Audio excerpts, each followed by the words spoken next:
This is Free Will is Only an Illusion If You Are Too in Scientific American by Alessandra Buccella and Tomas Dominic. And this is from only about a little over a year ago, from January 16th, 2023. So, and this is in Scientific American, so it's like a popular article on consciousness. And I was saying earlier that like my position on determinism is that you only get determinism when you're looking at science. When you're doing science is when you get determinism. When you're not doing science, all bets are off. I don't jump the gap between science and metaphysical reality. And I have no reason why I should. Like, I don't see an argument for that. So I can't induct on like science and get a metaphysical result. When I'm doing science, I get scientific results. You can do as much induction as you want, but you will only ever get scientific results when you're doing science. There's no other way to like apply induction or generalization from when you're doing one thing, which is science, to the whole of reality. Is Bloodborne Dionysian? That was probably the question you wanted to ask. Yes, that was exactly the question I wanted to ask. A game I've never played, and I was going to ask the philosophical analysis of it. Yes. Okay. Imagine you are shopping online for a new pair of headphones. There is an array of colors, brands, and features to look at. You feel that you can pick any model that you will like and are in complete control of your decision. When you finally click the Add to Shopping Cart button, you believe that you are doing so out of your own free will. But what if we told you that while you thought... Oh, let me drop the music low. There we go. But what if we told you that while you thought that you were still browsing, your brain activity had already highlighted the headphones you would pick? That idea may not be so far-fetched. Though neuroscientists likely could not predict your choice with 100% accuracy, research has demonstrated that some information about your upcoming action is present in brain activity several seconds before you even become conscious of your decision. I've probably watched it enough times on Prof Stream to say that you've played it. What's interesting is that a lot of the people I watch play Souls-likes. And so, like, I'm hanging out in Elisa Prey's chat. That's the Daniel Matt's fault. Elisa Prey's cool. She plays mostly Elden Ring. Daniel Matt has played Souls-likes. Excessive Profanity has played Souls-likes. Everyone's played them. So I watch. Yeah, mostly philosophical, poetic games. So I do have some idea what's going on in those games now. And like I said, all the people I watch like to talk about their games. That's one of the reasons I watch them. Like I watch game developers like Pirate Software. I used to. I don't watch them too much anymore because there's like 12,000 people in chat and he's doing crazy stuff. But like Cody over at Excessive Profanity, he used to be a game critic. So he's a writer and he used to write about games. And now he's like, well, I don't write about them because I don't need to write. I can just play the game and tell people what I think and get paid directly. He cuts out the publisher, he cut out the middleman. And so this is what he's been doing. So I've heard a lot of commentary on that stuff. So yes, I could actually start commenting on that stuff. But again, I didn't play it and I don't really play those games. So it's like, I'd just be making shit up at that point. Yeah. But yeah, so what I was saying earlier, so here we go. So though neuroscientists likely could not predict your choice with 100% accuracy, research has demonstrated that some information about your upcoming action is present in brain activity several seconds before you even become conscious of your decision. I think this is great that you can determine what people are going to do before they are conscious of it. Again, my position is when you do science like this, you can determine what's going on in a regular manner. So it's like, yes, in those instances, we can then determine what's going on, but that's like a few seconds. And even if we pushed it to a few minutes, maybe that'd be really hard. I think, could we do this? But again, this is a very narrow slice of our life, very narrow. I have no reason to like just automatically say we could do the whole thing. Like, I find that induction, that sort of generalization to be unwarranted. Unreal says this idea comes in part, at least from Libet's research, which has been contested since then, but I recommend a book for a layman on the topic, which riffing in different directions on consciousness as such, toward Northander's The User Illusion. Okay, interesting. Lumen says, I've never really understood what the brain activity timer is supposed to prove. Yeah, well, I think that's just, it's limiting, given us... It's like the timer shows the extent of what they can predict. That's it. That's all it's doing, is that like given certain very narrow initial conditions, we can make predictions. That's all the timer is. It's showing the initial conditions. I mean, yeah. Also, why are we confident of participants' ability to self-report their time consciousness accurately, especially on small scales? I'm with you on this. It's like, yeah, when we are looking at very small things, we can do stuff. I have no reason to generalize because we can't generalize currently. These scientists have never observed how long I mull over a purchasing decision.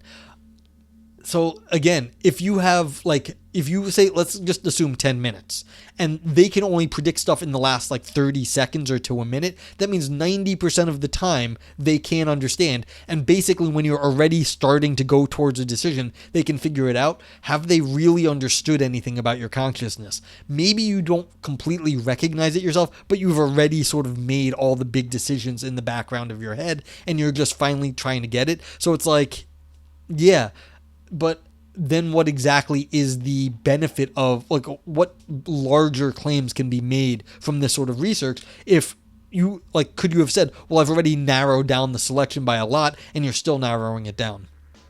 Yeah. Lumen says, if you tell me my brain chose the headphones, then I would say, yes, I did choose my headphones, yeah. Okay. Okay, as early as the 60s, studies found that when people perform simple, spontaneous movement, the brain exhibits a buildup of neural activity, what neuroscientists call a readiness potential, before they move. In the 1980s, neuroscientist Benjamin Libet, okay, so Unreal is way ahead of us on things, reported this readiness potential even preceded a person's reported intention to move, not just their movement.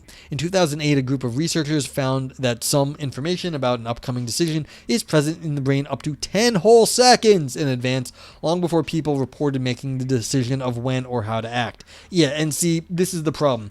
If you're at 10 seconds, and people are the scientists are rightly very proud of their discovery there, we've been deciding on this for an hour or two, and then they get the last 10 seconds. It's well, okay, but what have we shown at that point? Ivan says the Libet experiments were very artificial. Participants were saying when they consciously chose to hit a button. Yeah. So self-report and then some other stuff are probably going into it. Maybe not the best things. But again, what's this 2008 show? I don't know. But again, 10 whole seconds. It's great science, but in the grand scheme of our decision making, that's not showing a lot. Lumen says, my brain activity is me. I think there's some bad metaphysics lurking there. I'm sure there's bad metaphysics, but I want to give them the benefit of the doubt at the moment. Even assuming there is no bad metaphysics, what in the grand scheme of things is 10 seconds compared to how long we actually mull things over?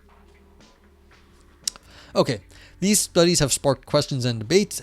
To many observers, these findings debunk the intuitive concept of free will. After all, if neuroscientists can infer the timing or choice of your movements long before you are consciously aware of your decisions, perhaps people are merely puppets pushed around by neural processes unfolding below the threshold of consciousness. Yeah, so it's if you could somehow generalize these 10 seconds of them kind of having some idea what you're going to do to everything, then yeah.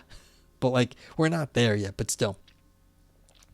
Ivan says the determinism issue is not an inference from evidence. It's fundamental to causality. Are your choices determined or not? If they are not determined by stuff, then they are random. This is literally no other alternative. It's conceptual, not scientific. Yeah, so that's metaphysical then. If you're doing a metaphysical inference from the definition of causality, then that's a philosophical argument, not a scientific one.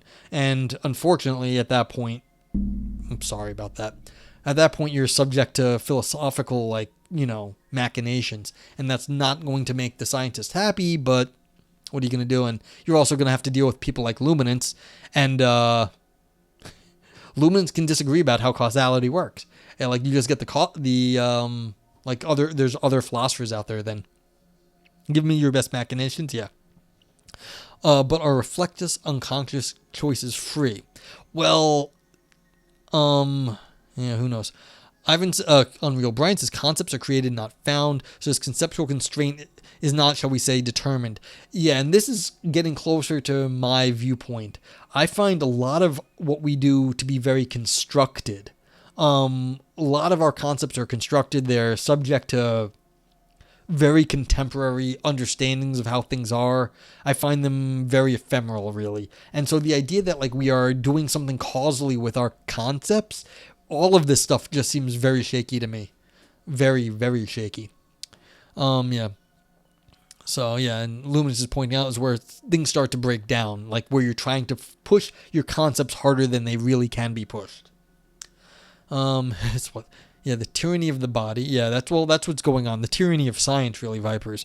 The tyranny of causality, where people think there's some obvious scientific causal chain that goes through everything, when we can't do that. Like, we just can't do it, and I don't think we can even do it conceptually. We can do it when we abstract away from like our everyday experience and look at a narrow subset of what are things. Like, like I said earlier, you drop a pencil, it falls, but the physics does not work on pencils per se. It works on abstract objects with mass. Like, the physics does not actually understand what a pencil is. It understands of a pencil shaped mass. And so it's like you're already doing a lot of work to make the physics like understandable to physics. Yeah. Hume has the answers. Yeah, Hume's dead. He has no answers. Yeah. Interprets are very much not determinate, n'est pas. Yeah. So, okay. All right. But as researchers who study volition from both a neuroscientific and philosophical perspective, all right, so these are the people. They're talking from their perspective now. We believe that there's still much more to this story. We work with a collaboration of philosophers and scientists to provide more nuanced interpretations, including a better understanding of the readiness potential and a more fruitful theoretical framework in which to place them. The conclusions suggest free will remains a useful concept, although people may need to re-examine how they define it. And this is interesting. They're just calling it useful, but not like, accurate to like how reality is. So they're saying it might be just pragmatic. Free will is a pragmatic thing. That's what it looks like at the moment. All right, authors say, let's start from a common sense observation. Much of what people do each day is arbitrary. We put one foot in front of the other when we start walking. Most of the time, we do not actively deliberate about which leg to put forward first. It doesn't matter. The same is true for many other actions and choices. They are largely meaningless and irreflexive. Well, I don't think... so Ivan says, the concept of causality just popped into our heads. Everyone has a different concept and bears no relation to reality. I think that's too strong. I'd say we don't really understand causality that well. And so it's not that everyone has a different version. It's that we're using a very weak understanding of causality. We're just not that far. Like, you can assume we understand what causality is, but this is a very philosophical concept. I don't know that you can put too much weight behind it. This is the sort of thing you have to have a metaphysics to understand what a causality is, or just take it as fundamental to begin with. That's what I think most people do, is they just take the understanding of causality to be fundamental, just one of the fundamental things in the universe. But that's an unreflective position, and I don't think we have... Like, you can't rely on that to give you a full understanding of what's going on. You just have to assume it, and then you work from there. But again, that's philosophically unsatisfactory or unsatisfying to me, because then it's just like, well, we've assumed what we need to explain. Yeah, so Lumen says it's regulative. And again, see, that's attempting to give a further analysis to causality.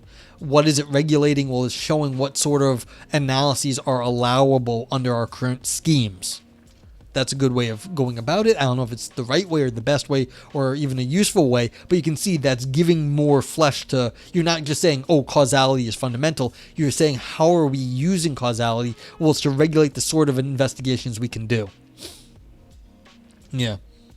The universe is mostly deterministic, right? Well, like I said earlier, when we go looking for deterministic causal theories or scientific theories, that's what we find. So when we are doing that, yes. When we are not doing that, I'm just kind of agnostic on like how the rest of metaphysical reality is.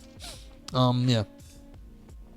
Since I'm aiming at irony, I say it's limp irony, if only cause confusion. The universe isn't the same. Yeah, we're different things. What's up, Renicoin? How you doing? Always okay, I guess. I don't know. The universe is weird. America sucks at the moment. That's not fair. America is America. It's been this way for a while. I don't know if it sucks or if it's good or whatever, but it's been some weird times. We're discussing a popular article on free will at the moment, Renicoin. Hope you're doing okay. If the world wasn't deterministic, it would be incomprehensible. Heck, it's why we evolved predicting brains. Part of it is somewhat deterministic, or that's how we describe it, Ivan. That's fine. This is the pragmatic line, actually. Is what Peirce said. Look, we have to get stuff right enough, or else we'd all be dead. And I agree with that. We have to be able to get stuff right every so often, or else we'd all be dead. Evolution won't work. Nothing would work. So we do have to get stuff right. Does that mean it's deterministic? I don't know, but it has to follow some sort of regularity that we can like latch onto. Otherwise, nothing would work. Evolution wouldn't work. We couldn't like get by. Nothing. We couldn't build bridges. We couldn't make the internet. So yes, the world has to be at least somewhat rationalizable to humans. How we describe that is not so clear. Again, like I said, I make the distinction between metaphysics and science. So is it deterministic? I don't know, but like there is definitely something there. So I mean, the question is what is mostly? I don't know what mostly is, and I'm not even sure what all like specifically like is scientifically determined versus not scientifically determined. Like some things might be logical, and that might not be deterministic, or there might be other forces out there. What do we got? Unreal says shit happens. We work as community, create, deploy, and refine concepts to interpret, and that is understand. And things are moving too fast. It's not that random concepts pop into our heads of individual inquiries, because inquiry is a community activity. Yeah, that's fair. Like, if you're going with the linguistic analysis, which sounds like that's kind of a thing. It's like the ideas and our concepts are kind of evolving with our society, with people, and they change over time. And so it's like not just what I'm doing, it's what we are doing. Yeah. Since MX is like, because experimental phenomena with no material reference do indeed count as part of your universe. Yeah, so that's interesting. So you've got like these concepts that have no material reference, and that does help you think. You need concepts to help you think. Our concepts don't have to be true, but they have to be useful. Yeah, so Luminance and System X on the same page. Evolution also ain't over. Yeah, it has to keep working. So yeah, so things have to keep going. Like evolution has to track something in the world. Our concepts have to track something in the world. But again, are we calling that determinate, like scientific deterministic laws? Warning, the concept of truth has been mentioned in passing. This does not usually go well. Justify truthy belief, puff puff. Yes. Problem of induction is a non-problem, just like the problem of deduction. Yeah, I mean, depends how you slice that up, but like, sure. What if A and not A just isn't an interesting question with what if there is no causality? Frank, depends who you ask. I know logicians that think it's a very interesting question, and they have logics where you can have A and not A. Go figure. Ivan will fight us all. Bring it.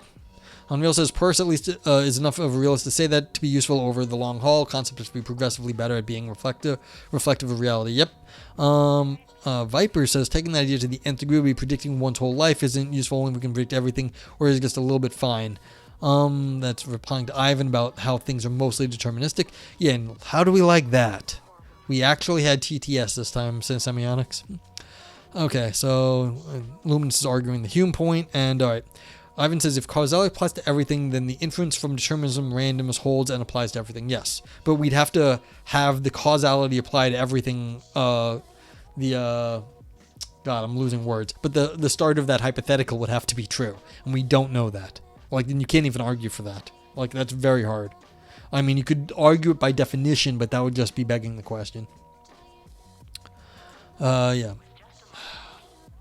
Immense difference in deduction is conceptual, induction is not knowledge. So yeah, again, now we're going to start splitting hairs on these things. And how you understand this stuff, like not hairs. We're splitting, like we may just have different definitions at work. And so you have different definitions and different metaphysics. You think the world is organized in different ways. TTS and alerts are not deterministic. They may be the most deterministic thing in my stream at the moment, but like, yeah. Like we're dealing with how hot my computer is getting in this very warm room at the moment, because it is warm in New York. And although I will say, now that I have my the text up right here, the amount of CPU compared to like when I had me full screen is way less, so it might work better. Yeah, I have causality just like I have a hand. Yeah, but Frank, where's your causality? Like, where's my causality? Just because it's in your head, you're making up words. Like you feel that things happen, But like, what does that actually mean? And this is actually a good point. People over in Prof Stream were giving me shit. A lot of hot air in a philosophy stream, unheard of. Exactly. Giving me shit, and they were like, well, what if your hand's made of rubber? And that was Tommy saying that, another philosophy streamer. I said, I don't care. I'm not making claims about what my hand is made of. I'm only making claims about that I have a hand. Like, so the idea that like there is causality is fine, but what you need here for like full determinism is way stronger. So there's a good point, Frank, but like you don't get what like full determinism just from the existence of causality. The existence of causality is almost nothing. It just exists. That's like saying, well, logic exists. Does that determine the entire world? Of course not. Just because logic exists does not mean you can logic out the whole world. Just because causality exists does not mean you can determine the whole world. It's too weak on its own just for an existence claim. That's a good point. Deduction won't get you valid arguments. Oh, soundness comes from induction. Okay, we've got different terms because soundness in logic is something else. I use the begging the question this correct appointment. Yeah, I actually try to do that. I use it in the correct way. You feel like you have a hand. I also feel like I have a hand, but I also have a hand. I'm not arguing for full determinism. Yeah, I know. I didn't think you were arguing for full determinism, but again, I want even weaker than what I think you argue for. So, I mean, if I am being unfair to you, like, call me out, Ivan. That's 100%. Like, you may be right, and I may be overstepping what, well, I may be over-attributing in a position to you. If I do that, yell at me. Convection? Yeah, I'm cooking in here. Vipers. Loomis says the point is I have an experience of having a hand and I can't doubt them. I can doubt the explanatory facts about it. Yeah, that is part of my point, is that like the explanatory facts about having a hand are going to be less certain than that I have a hand.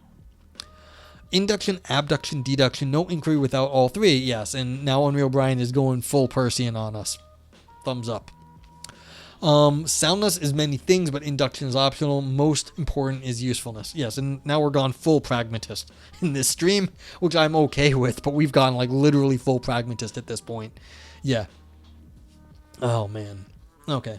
So, I'm okay with full pragmatism, like, mostly. I guess I might have too many logical leanings or metaphysical ones, but, like, mostly I think pragmatism is a good way to go. Yeah, team pragmatism for the win. Yeah. You don't need induction. Again, like Citizen X, if you're what Unreal Brian is saying, like the terms use of induction it's different. Like that's from a metaphysical scheme that talks about all the different kinds of reasoning. You kind of do need it in that scheme, but if you mean something slightly different, then you don't. But it's different. Yeah.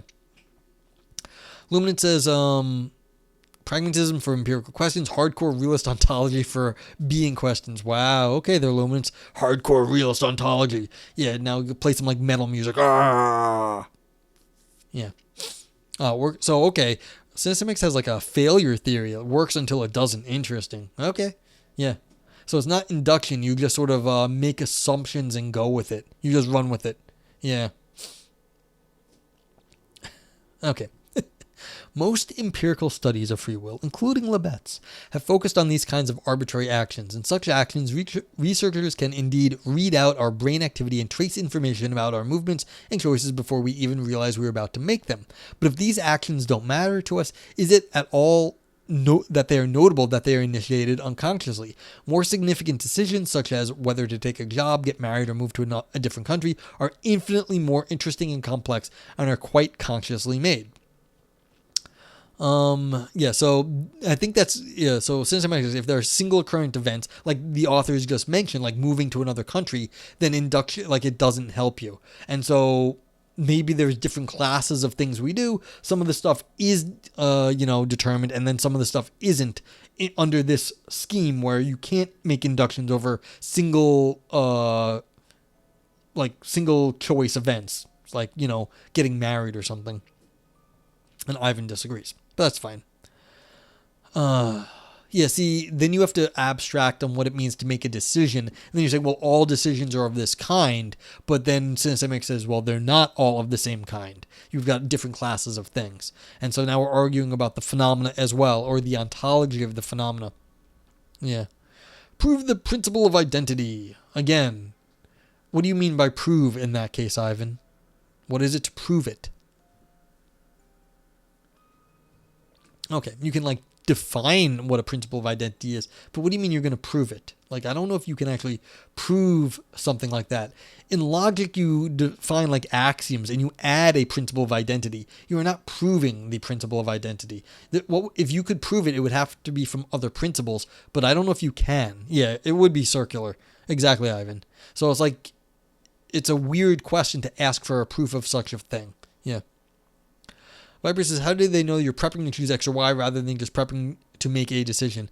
Yeah, that's a different, Vipers, that's a good point.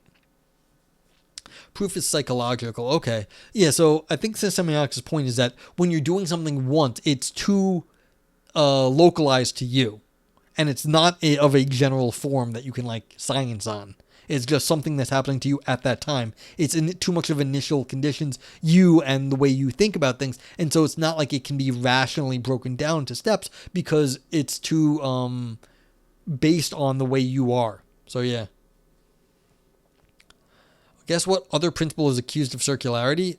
Many of them? I don't know. Lots of stuff are circular. It depends how you define your systems, really. Okay. Anyway.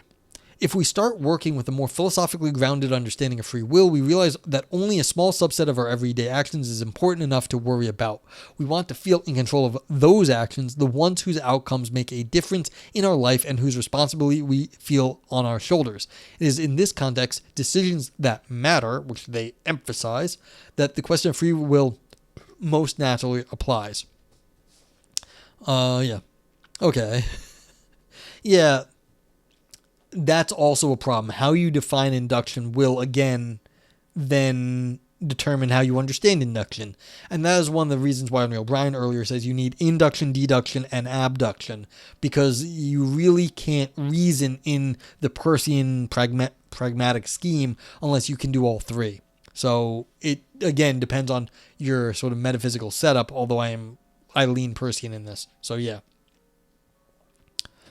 So you guys are going to have to define your terms so you can argue more on the same level, I think. All right, so yeah, All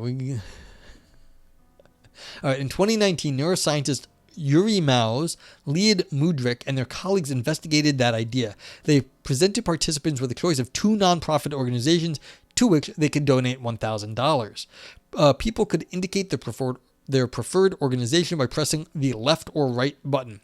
In some cases, participants knew that their choice mattered because the button would determine which organization would receive the full $1,000. Only abduction is important. Very impressive. That's interesting, says Semionic's. Only abduction. Only the idea of you're coming up with new concepts that the way the world could be. Yeah. You have to only use the 2001 font. Yeah. The other two are there for rhetorical support. Interesting. You could make it work if you wanted. There's something in logic called the Sheffer stroke, and you don't need any other logic if you have the Sheffer stroke, because you can define everything off of that. And so it is possible to reduce a lot of the other things down to one concept. It's not a good idea to do it, but that you could do it in many cases is an interesting point also. Okay. In other cases, people knowingly made meaningless choices because they were told that both organizations would receive $500 regardless of their selection. The results were somewhat surprising. Meaningless choices were preceded by a readiness potential, just as in previous experiments. So this is what Vipers were saying.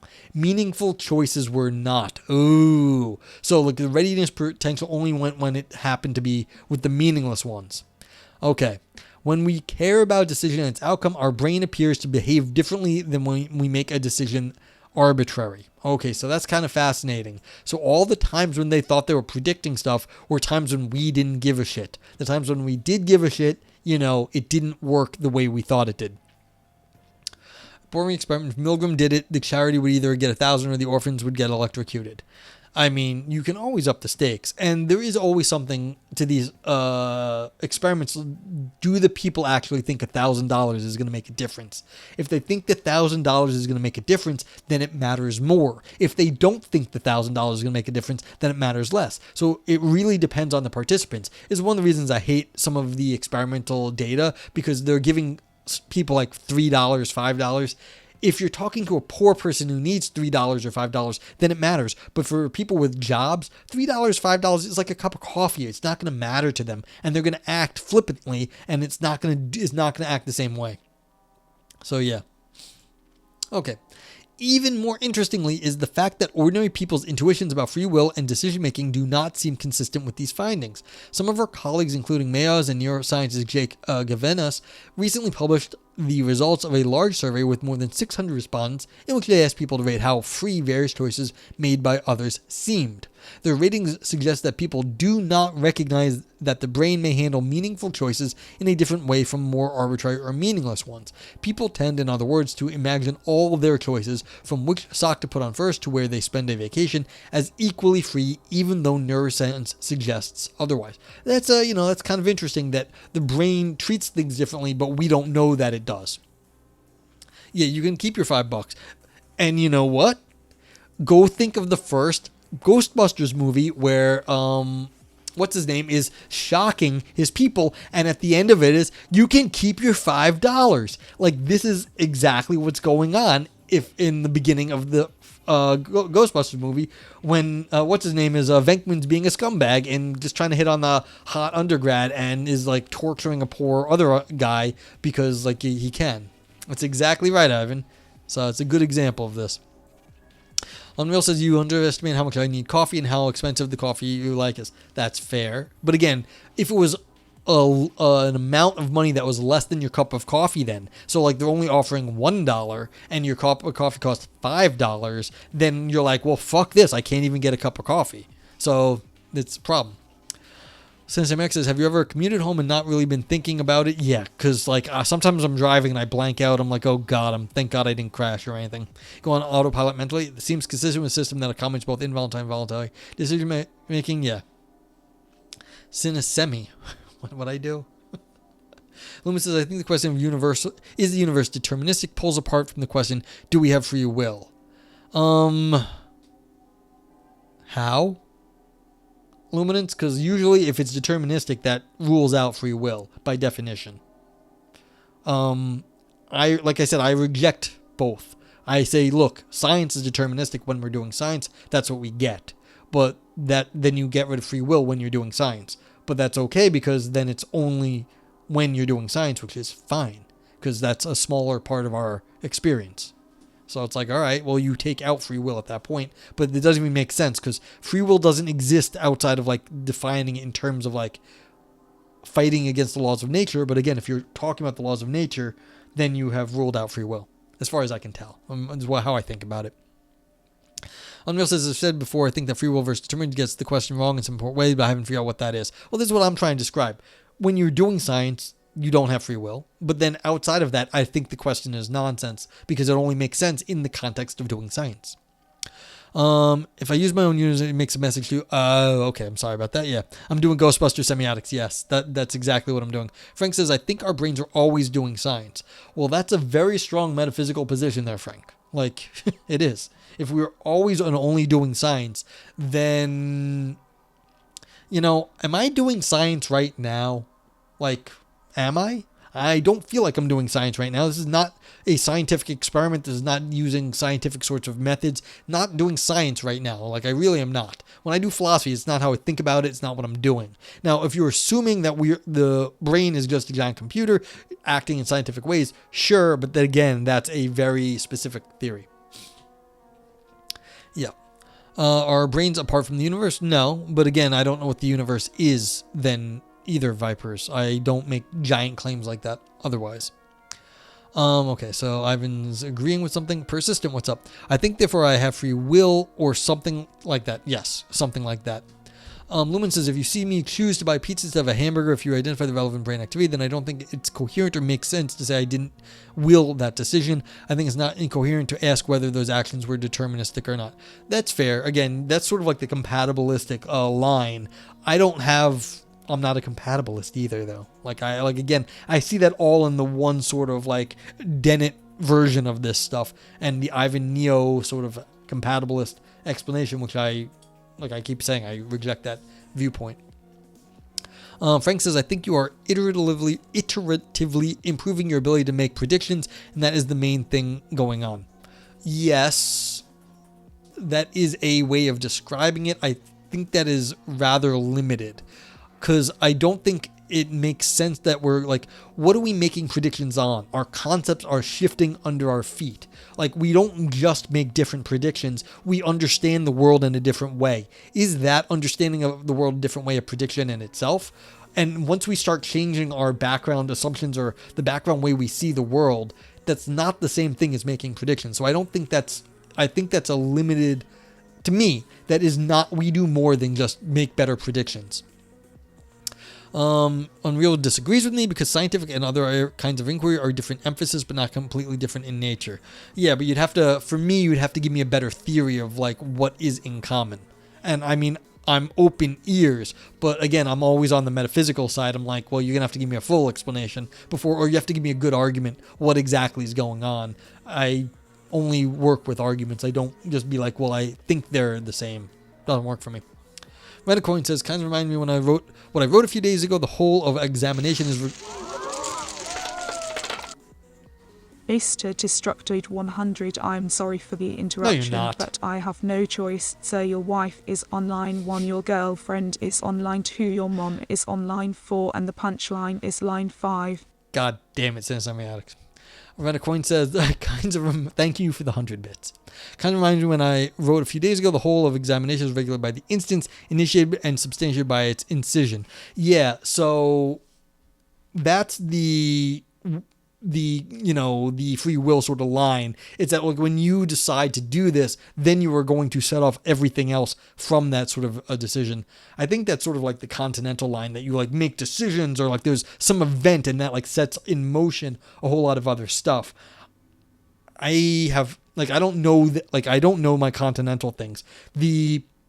But like the idea that like we're going to make an incision, I don't know exactly what that means. You have to like flesh that out for me. But again, that's more in the spirit of it's not just only science going on. So yeah. Thank you for the TTS. I've tried to get this working for years and I've only just got it working. It was actually a hardware issue. I had to upgrade my hardware. Viper says there are different forms of knowing. As much as I know that pick is cyan, black and white, I still see the red, same as the dress. Yeah, so if people don't know what Vipers is saying, he posted a picture in my Discord. I'll post it in here. This pic is only cyan, black, and white. If you see the Coke as red and like actually the background looks brown to me, just the way they have varied the cyan, black, and white next to each other makes it look like there's colors. And I'm pretty sure that if you zoom in close enough, you can like the colors change. So I don't think it's an artificial of like the screen, because you can back off and like just back up and it looks red at different angles. So it's like, yeah. And so like there's definitely something going on in the way we are looking at the world. So if anyone doesn't want to go to Discord, this is the link for that. Hey Tommy, what's up?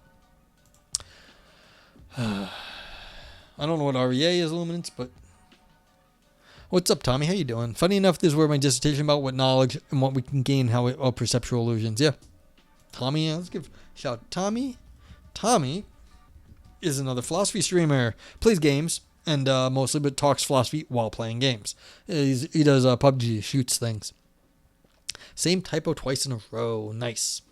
My net's going pretty well. I mean, I put a bunch of time and effort into stream, and my TTS is working finally, or at least working better. It's not completely working. It's interesting because it's working better on this screen versus one of the other scenes. Like the full screen, the full screen uses more processing to like make the video because I'm moving and it's doing more stuff, and it hammers the CPU more, and the TTS falls behind. But on this screen, the CPU is down like 10% from where it was, and it seems like it's working better. It's interesting.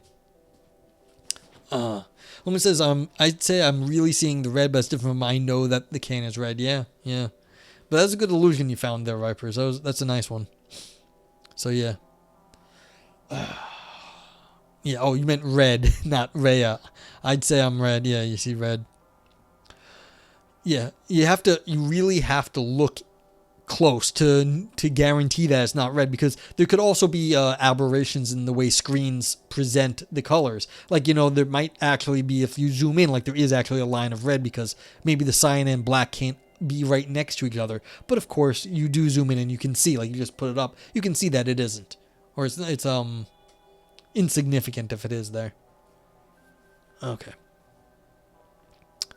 Okay, so people think they're making all the choices, but the neuroscience from last year, the stuff that these folks were doing, basically says that the stuff we don't care about, like, putting one foot in front of the other, that the neuroscience can, like, see. But when we are trying to make a significant decision, kind of like what semiotics was saying, there is nothing that shows up in the brain. Okay, so authors say what this tells us is that free will may exist, but it may not operate in the way we intuitively imagine, because people think they're making all the decisions when the neuroscience is saying we're only making big decisions for some understanding of big, which is always very sketchy. In the same vein, there's a second intuition that must be addressed to understand studies of volition. When experiments have found that brain activity such as the readiness potential precedes the conscious intention to act, some people have jumped to the conclusion that they are not in charge. They do not have free will, they reason, because they are somehow subject to their brain activity. But that assumption misses a broader lesson from neuroscience. We are our brain. The combined research makes clear that human beings do have the power to make conscious choices, but that agency, accompanying sense of personal responsibility are not supernatural. They happen in the brain, regardless of whether scientists observe them as clearly as they do a readiness potential. Yeah, giggity big, exactly. Tommy says the illusion is intractable, which creates an odd dichotomy between the phenomenology of perceiving the illusion, what it looks like, while simultaneously knowing that it is an illusion, knowing that how it really is, with some understanding of really. Ivan says they didn't say it doesn't show up in the brain, they said the readiness potential. Yeah, I noticed that. That's a good point. Good to bring it up. They're just saying we are our brain, but we don't. The copula here. What's it mean to be a brain? Like, that's not explained. Like, they scare quoted we, and then they emphasized the are our brain, the is, and these things were not explained. This is the most problematic sentence in the entire paper. I have no, like, if you wanted to, like, hammer these folks, like, you'd be like, what the fuck does this mean, actually? And they'd have to just write another paper what this 4-word sentence actually means. Yeah, so, okay, Luminance has gone deflationist, oh my god, look at that. The Continentalist is using the analytic point. Oh my lordy. Typing while eating pizza is not going well for you? Well, that's fine.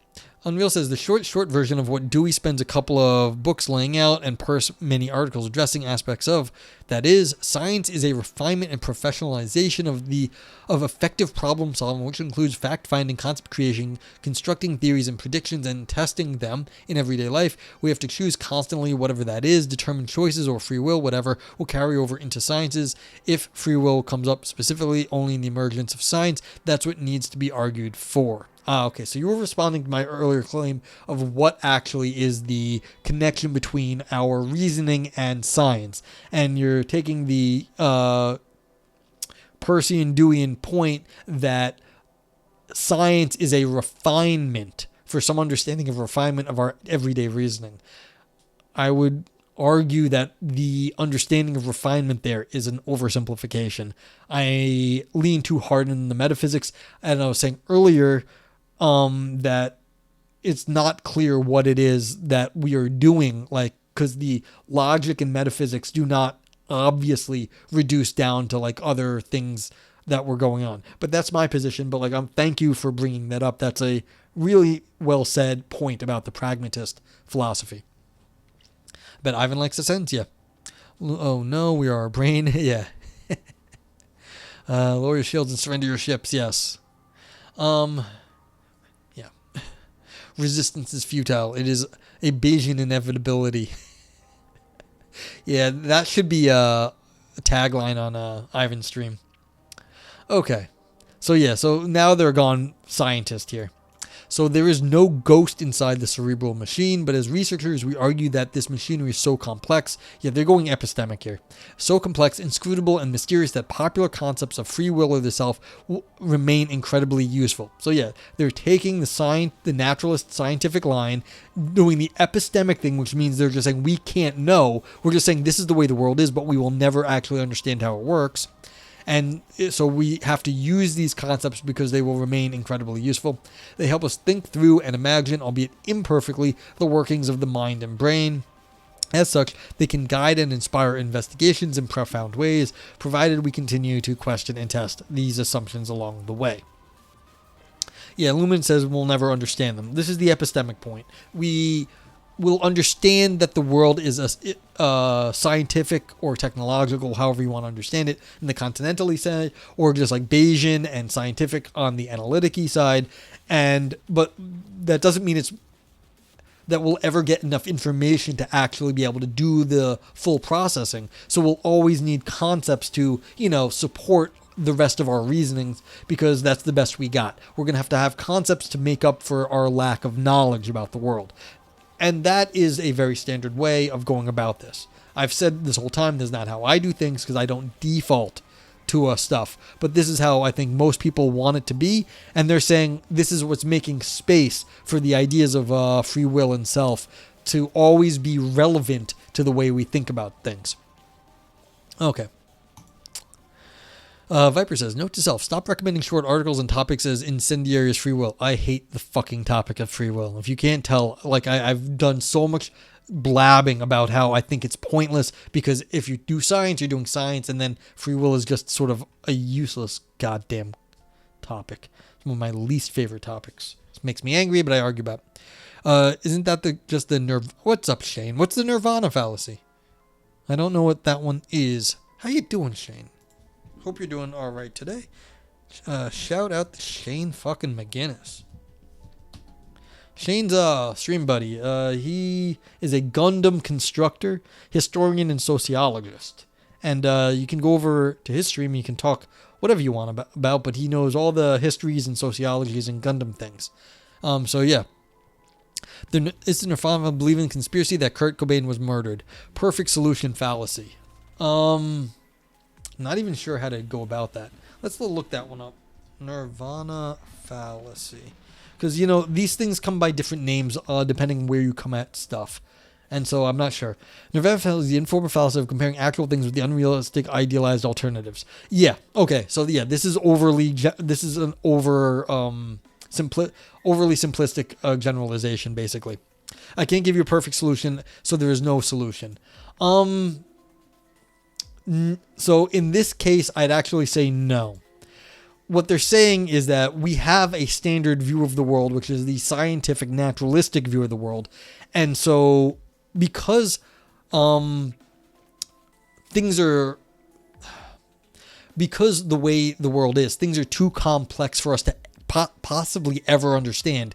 That means we're going to have to always do work with our concepts, because we can't we will never get full initial conditions for our physical state of reality. And we can't. We just never will get full. We'd have to be outside the universe to get that. And so we're not giving you a perfect solution, because chances are the physical requirements of getting all the initial conditions for our reality, that is beyond our wildest dreams. So I guess you could say it's like the Nirvana fallacy, but it's going to be physically backed up in this case. We're never actually going to be able to get initial conditions for all of our reality. And could you actually imagine imaging the entire universe and then running a computation on it?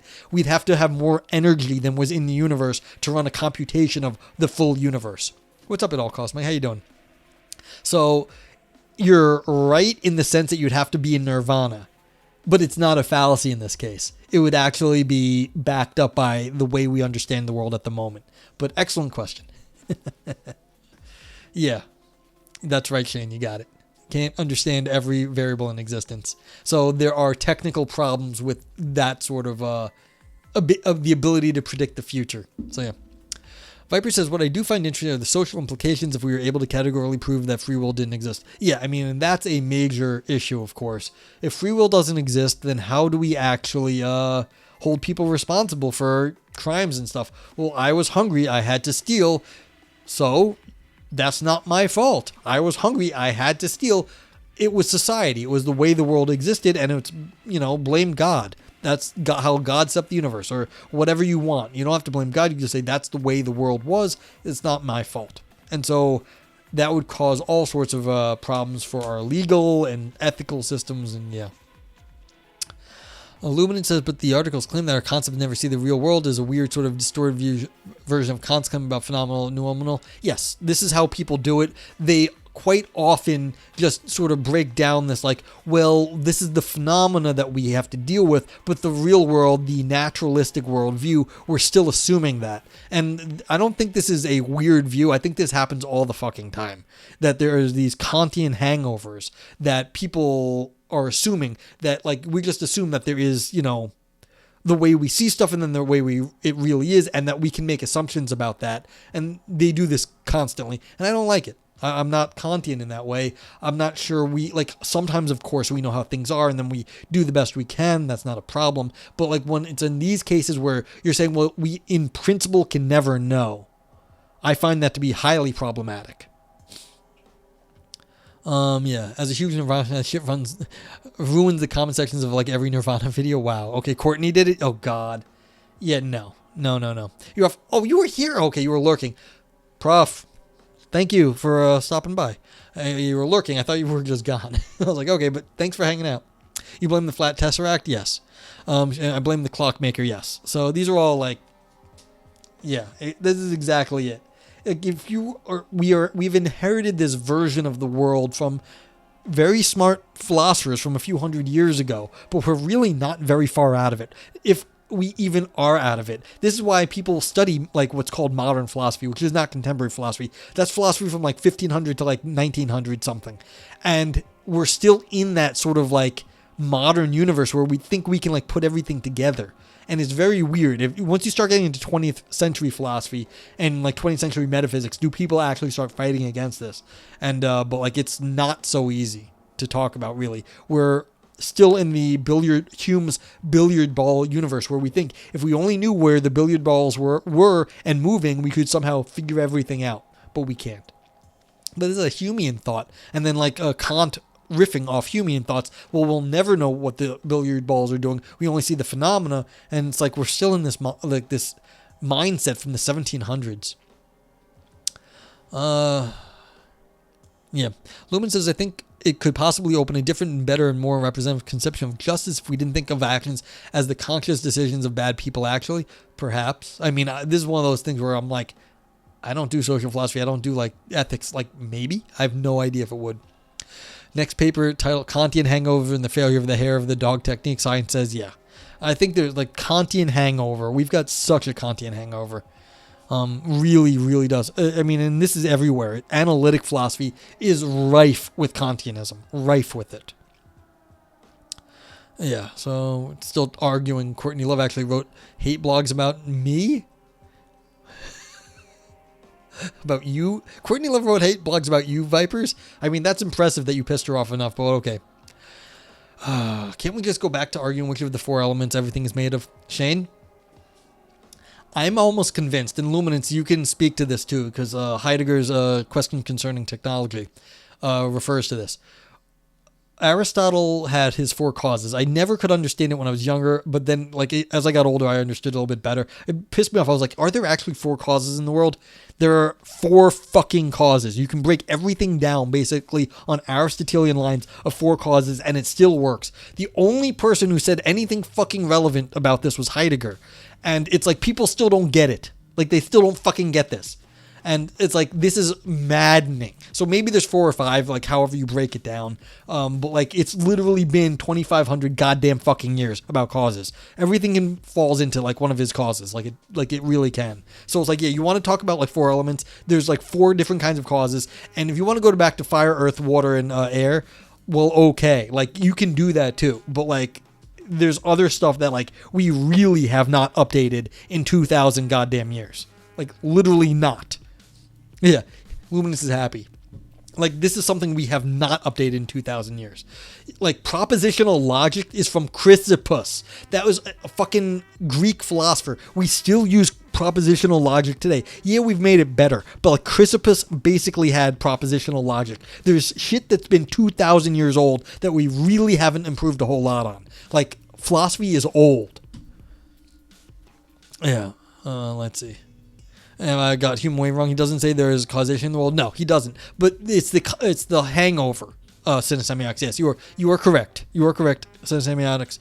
But like, this is all the hangover from that period of time. So I didn't mean to attribute that directly to Hume. It's how people have interpreted the world since Hume. Yeah.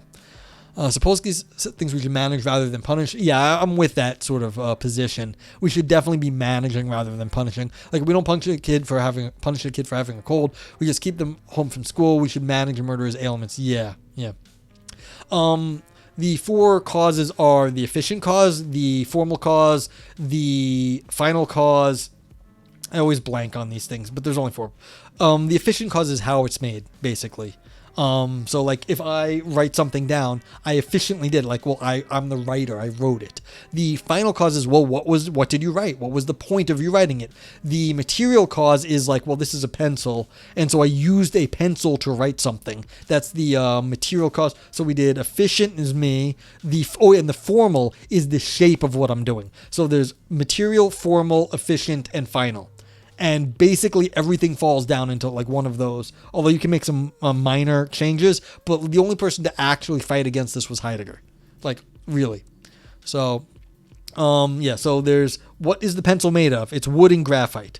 What is the shape? Well, this is the shape. That's the formal. So we had the material and the formal. What's the point? Well, writing stuff. And what's the efficient one? Well, it was made by, the pencil makers, whoever makes pencils. That's what, that's it. That is literally fucking it. Viper says, I need to stress test your stream at some point. Mind me tell you the Courtney story then? Okay.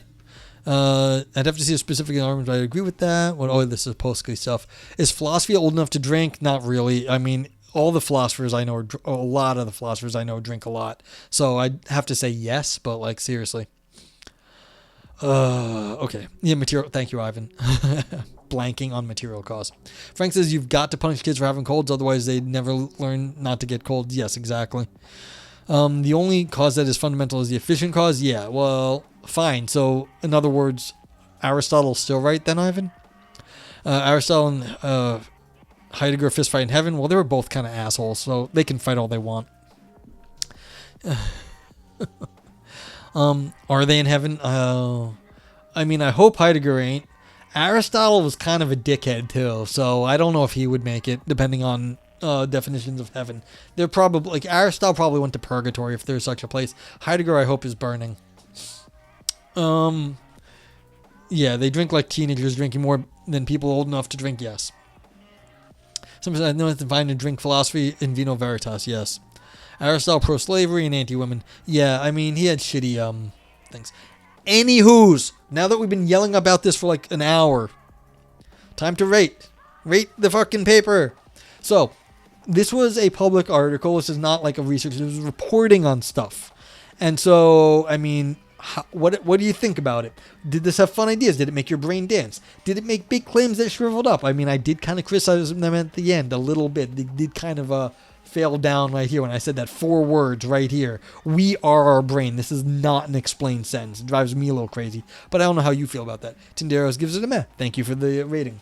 Was navel gazing only for academics? Well, I'd say this one shouldn't get navel gazings, but it's up to you how you want to rate it, because it was a popular article in Scientific American. Ouroboros, deep in ancient ideas. The Scream, existential or artistic drama. Nog Turd, all style no substance, still poop underneath. And Nog Knife for slicing and dicing arguments. And as always, there are the global vote yay, vote... Oh, I wrote the wrong thing on this. I've got 2 vote yays, but it's vote yay, vote nay, and then vote meh. So Vipers did not like this, but it gave it an Ouroboros and a grapes and a turd and a nay. Semiax also won. You don't know how to rate this one. Well, however you feel. Just, will up whatever little bit of freedom and like how you feel, muster all your emotions and everything that is not scientific and come up with something. Luminance hated this paper, gives it a nay, poop, poop, poop, grape, grape. Wow. You are free to rate even in the face of not making a justified assessment. I do not require you to actually know what you're talking about to rate. Ivan says, Merca. Tommy says, nay, but I'm in a bad mood because I'm grading terrible fucking essays. Again, that's fine. I more or less, I want you to rate. I don't actually care on why you're doing it. I'm not here to judge your ratings. Unreal says, seriously, I can't now separate in my brain the article from all our talking about stuff. Yeah, that is fair. I thought we had a good discussion, but the article itself, you're rating the article, not the discussion. So yeah. So Semiotics says poop, grapes, and nay. Semiotics also gave it another 3 nays. As always, the number of nays, like if you give more and more of emotes, it does matter. Like that does matter to my overall rating system. I take that into account. Luminous says shoddy empirical evidence to make huge unjustified philosophical jumps they take to be self-evident. Fair. We love unjustified claims here, says Tommy. Yeah. I feel like this almost every paper. That's fair. Luminous says nay, nay, nay, nay, nay. Tindarios also, well, from what was that, a meh earlier, a nay, also gave it an Ouroboros and a grapes. Okay. That's a brain dance, Unreal Brian. Okay. Yeah. So in the end, I'm going to have to mostly agree with chat. I think this Nog Grapes, they made the claim that they want to give free will, but basically in the end, they just were like, well, they're nice concepts because we just don't know what's going on. So I'm going to vote meh on this. I didn't think they did a bad job on that. It's just, what'd they say? They said this is like philosophers attempting to be spicy. They don't want to say anything too dangerous. They don't want to get away and be like, oh no, the science is wrong. They want to be like, no, the science is right, but we still need free will. We still need the self. Please, scientists, still listen to us philosophers. And it's like, okay. Yeah, Frank gave it a grapes as well. To be fair, it's a pop sci article. Yes, it is. But I think this kind of pop sci does more harm than good, in your opinion. Yeah, and that's kind of what it is. This comes off at the end, and I hate just like because I thought their conclusion was bad to give them so much shit about this, but like, yeah, in terms of philosophy, it falls down. They come down to this. There's no ghost inside the cerebral machine, so they were trying to make space for free will and self, but then they just came down to the epistemic position that we don't know what's going on, so we need to do the best we can, and it's like, yeah. It's right for election fraud. Oh my god. So yeah. Yeah, like I said, for a pop sci article, it's okay. You guys need more brain dance? Okay, Ivan thought it was fun. Puts it back to sleep, yeah. So Ivan gave it some brain dance for fun thoughts. To be fair, that there is a difference in neuroscience between unconscious acts like, just choosing what foot to start walking with versus big decisions. That's actually good. They should get, I'm going to give them a brain dance for identifying something that, identifying something I did not know about this, that they can actually tell the difference between the involuntary decisions, or what they call involuntary, and big decisions is what they call big, which take a lot of deliberation. So the fact that you can actually see the difference between highly deliberative acts by the lack of certain regular brain activity that you see in the comparatively undeliberative acts, then yes. Sent me a whisper. Okay. So, okie doke. Something before we move on. Yeah. So Lumen says, all right, actually, yeah, and I've got 60 seconds. If you have not gotten your rating in, please get it in now so you can see it on screen, how much time you have left. So, yeah. Vipers. It says, this looks like this conversation has triggered our spam detector. If it is spam, please report it. This is not spam. Thank you, Twix, for thinking the Twitter link is spam. Yeah, so 60 seconds left. Get your answer in. You don't even believe in free will? Really, I just think it's bad argumentation, which offends you. Well, I mean, I don't believe in it either, but again, I think the whole debate's silly. I don't believe in determinism either, so the whole thing just falls down to me. But they clear up the Roulette thing, and lots of people misunderstand that. They didn't do a bad job. Like, they didn't do a bad job. That's why I'm not giving them a turd. I don't think they deserve a turd. Like, I don't think, like, in my opinion, they don't deserve a turd. They made their argument. I just think that, like, their ending argument was kind of shriveled up. Like, you know, didn't quite actually hold up to, you know, putting your foot down. Okay, so there we go.